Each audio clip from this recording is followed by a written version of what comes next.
जी नाजरीन, आवा न्यूज़ में खुश आमदीद कहते हैं। खबरों का रुख करते हैं हाचू मैरानी की तरफ, जहां से हमारे रिपोर्टर खुर्शीद बदला की रिपोर्ट के मुताबिक असिस्टेंट कमिश्नर चामपुर मलिक फारूक अहमद ने बल्दिया दाजल के 14 मुलाजमीन की 15 माह से बंद तनख्वाह से फाका कशी पर मजबूर मुलाजमीन को तहसील कौंसल फंड से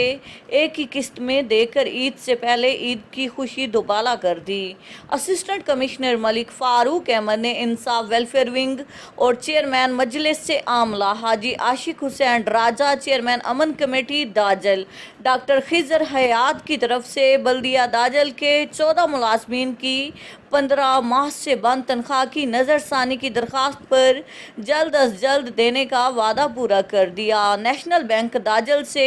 15 माह से बंद तनख्वाह वसूल करने के बाद बल्दिया दाजल के मुलाजमीन में खुशी की लहर। इंसाफ वेलफेयर विंग मरकज़ दाजल ने डिप्टी जनरल सेक्रेटरी सज्जाद मेहरानी की क़यादत में मुलाजमीन को फूलों के हार पहनाकर खुशी दुबाला कर दी। इस मौके पर सदर इंसाफ वेलफेयर विंग हाजू मेहरानी खुर्शीद बदला, सदर